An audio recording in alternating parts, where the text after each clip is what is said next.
Fala, Renascentista! Agora vocês vão ficar com mais um trecho do nosso bate-papo aqui com a grande Jana Duarte.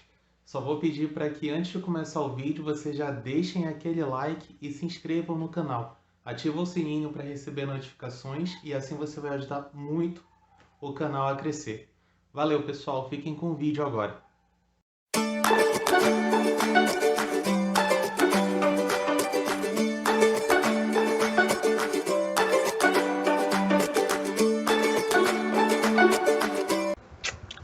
Às vezes o que eu sinto é uma procura muito grande por um viés de autoconfirmação.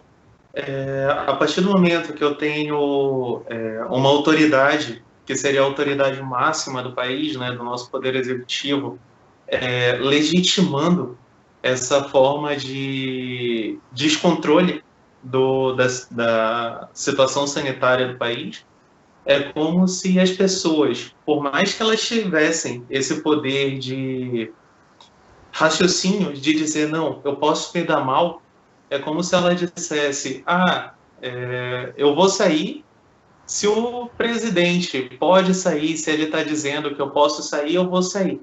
Mas não porque racionalmente ela está querendo fazer isso, mas porque ela está querendo acreditar que o problema não seja tão grande quanto realmente é.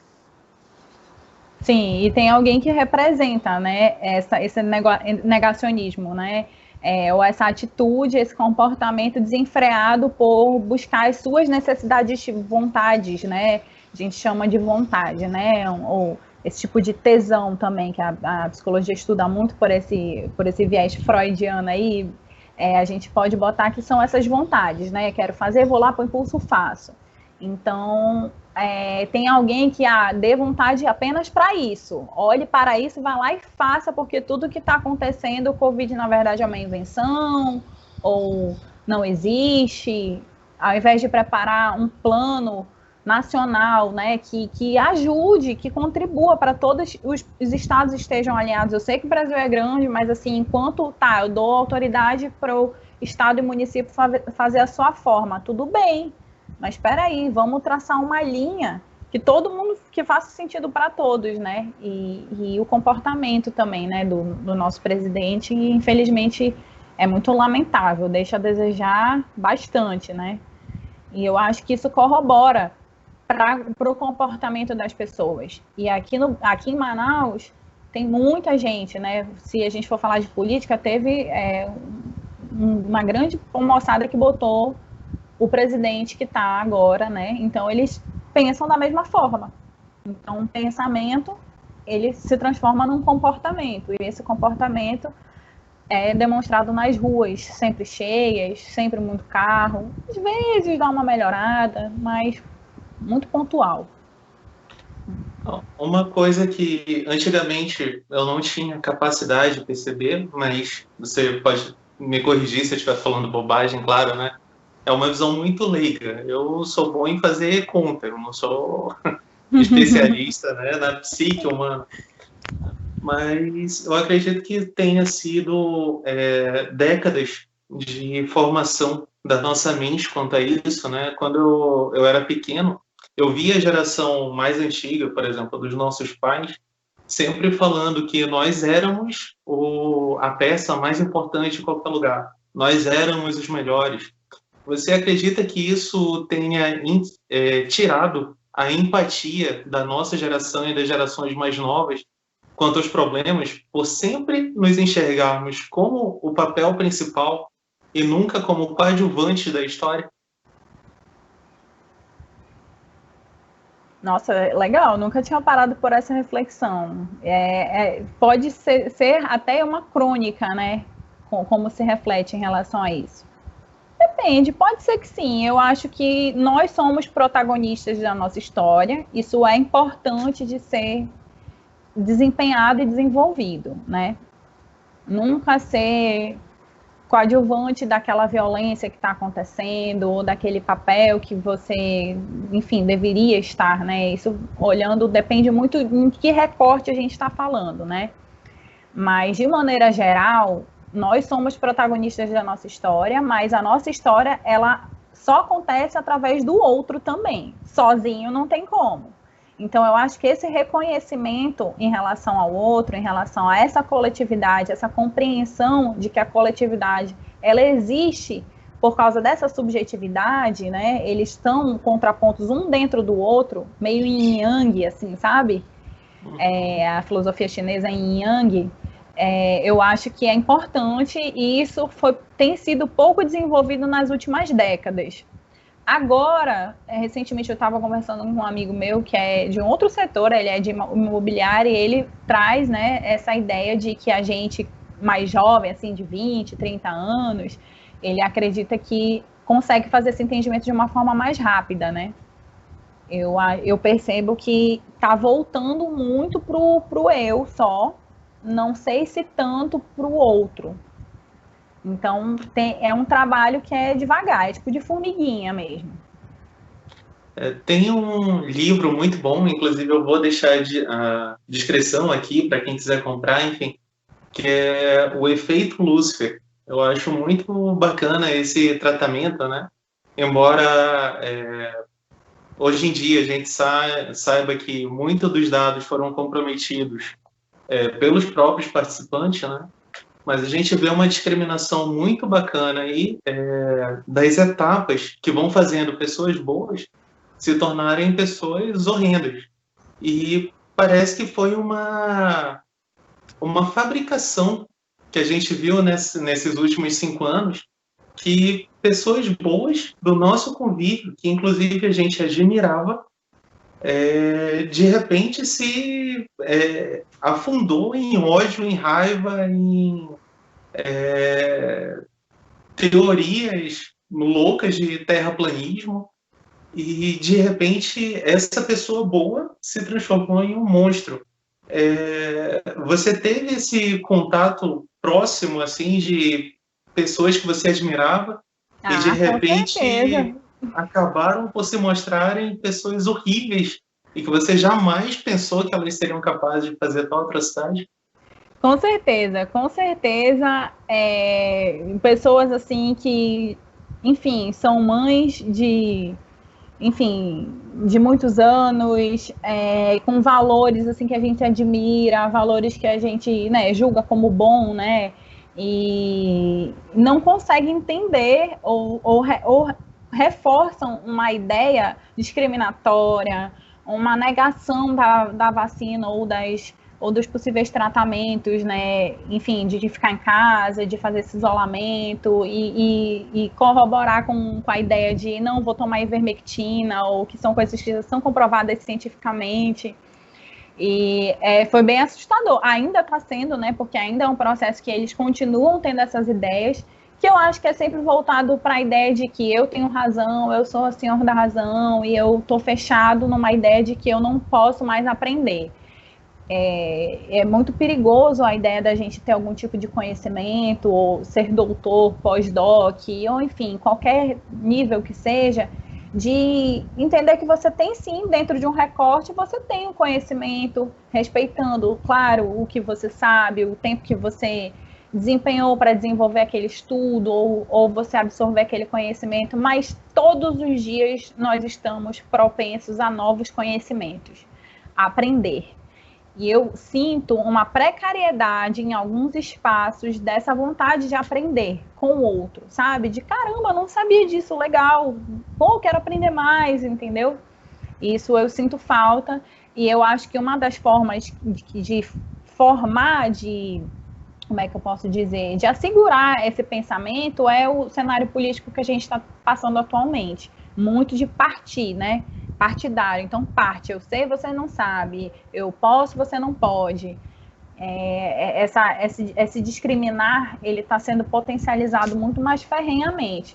Posso até dizer que estamos mergulhados aí numa guerra simbólica, né? Não é numa guerra de canhões e bombas, mas numa guerra simbólica, assim, onde a gente tem que sempre tomar muito cuidado, né, com as alianças que nós estamos formando, e tomar muito cuidado também com os nossos apontamentos, porque aqui ninguém é juiz, nós estamos sempre aprendendo. E ver também que essa possibilidade de aprender é justamente o que não nos torna idiotas, né? O idiota é o único que tem certeza da sua posição. Então, acredito que esse seja um diferencial, principalmente das pessoas que estão na academia e que têm um pouco mais de conhecimento. Uma coisa aqui que eu vou compartilhar com você é que a maioria das pessoas que eu conheço que tem mestrado, doutorado, enfim, geralmente são muito mais humildes do que aquelas pessoas que estão no 6º período da faculdade ou que têm ensino médio. Eu não sei se é uma bolha que eu vivo, mas como é a sua visão a respeito disso? Eu acho que tem de tudo um pouco, assim. Eu conheço pessoas, né, que têm doutorado ou pós-doc, por exemplo, que me vem à memória agora, né, que têm uma soberba muito grande, né? Eu acho que esse autoritarismo e essa soberba, ela pode participar de qualquer nicho de estudo, tanto a pessoa que tem ensino médio, quanto está na faculdade logo ali no início, quanto alguém que já tem algum tipo de diploma, né? Eu acho que é a maneira como a pessoa se autoconhece para poder repassar essa ideia. Mas, de uma certa forma, isso se mantém, o que contribui para que isso seja mais forte é quem está ali na formação.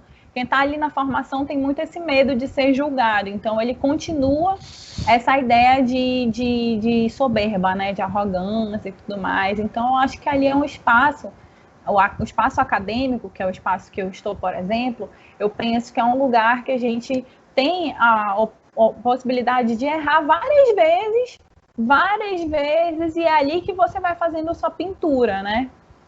E conseguir traçar essa ideia de aprender, dessa curiosidade, né, dessa pesquisa, de se estender, né, e fazer essa extensão do seu conhecimento. Eu acho que é ali no lugar acadêmico. Só que a gente está atravessando uma parte moderna ou pós-moderna, muito contemporânea, onde a gente quer ter muito rápido, né? Eu acho que essa era digital também influencia muito isso, ter esse retorno muito rápido. Então, vira quase uma competição de quem sabe mais rápido. E alguns conhecimentos, eles também vêm com a experiência, com o tempo, com o outro, às vezes, não necessariamente com uma experiência passada, né? Eu vou passar pela experiência, sim. Aquilo que o outro traz também é algo que, para mim, é válido. Então, eu acho que essa ideia da era digital, tudo ser muito rápido, potencializa também esse tipo de mecanismo, sabe? Atualmente, foi até um ponto interessante esse que você tocou, que é realmente dessa ditadura da velocidade, né?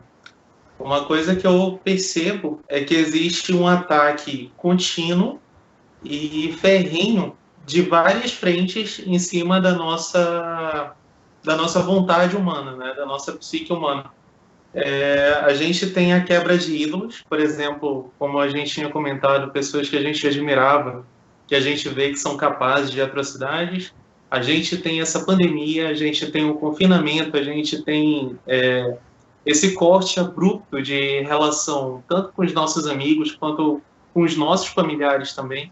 Então, a gente está passando por um ataque contínuo e ferrenho em várias frentes. E, de repente, um pouquinho anterior à pandemia, né, a gente tinha esses vários outros ataques, e de repente surge uma linha de pensamento, que no caso eu vou estar me referindo aqui claramente ao bolsonarismo, anteriormente ao nazismo, ao fascismo de anteriormente, que é dizer, olha, não é que você esteja errado, você apenas está inserido no local errado.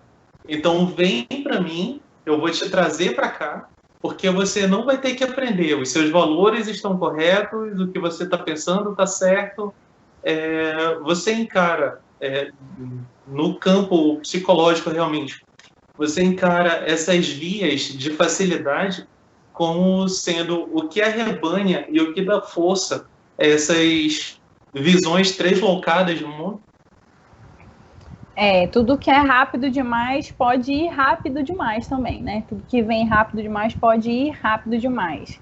Então, de certa forma, sim, pode contribuir, né, a informação, a ideia da fake news, por exemplo, né, que são ideias que são rápidas, são notícias que são passadas de uma maneira muito rápida, como a gente está criando, ou a gente, né, estamos nos criando como indivíduos que não busca mais verificar a fonte, verificar a procedência, então aquilo ali que você já recebe, você já acredita e já repassa, porque você quer ter a força, o poder de algum conhecimento, de alguma informação, e isso agregar mais e mais e mais pessoas de uma forma contra uma outra ideia, um contraponto, né? Como se a gente estivesse sempre numa guerra, como eu falei. Então, eu acho que tem que tomar muito cuidado. Bauman fala muito, né, dessa liquidez, né? Eu gosto muito dele, e que nessa ideia líquida de fluida, né? Não tem fluida no sentido de que leva muito rápido, né? Esse comportamento líquido, essa relação líquida, porque existe uma paciência, existe toda uma construção para você ter esses vínculos, né? Tanto institucionais quanto pessoais. E essa paciência, ela não está mais nos pertencendo, porque a gente já quer tudo muito rápido, o imediatismo, voltando mais uma vez para as nossas vontades, que vontade você tem que ser agora resolvida, né? E isso é um pouco preocupante. Então, eu acredito que sim, de certa forma, a informação muito rápida, ela pode contribuir aí sendo negativista, né? Sendo negativa, mas a gente pode sim fazer as redes, né? Uma questão de dados também, contribuir sim. Depende muito de quem constrói isso aí, né? Quem faz esses vínculos. Eu acho que dá sim para fazer de uma forma mais organizada, mais cooperativa, não competitiva. Não é bem a matriz do capitalismo, né? Mas, enfim, a gente pode voltar para um lado mais competitivo, cooperativo, do que competitivo.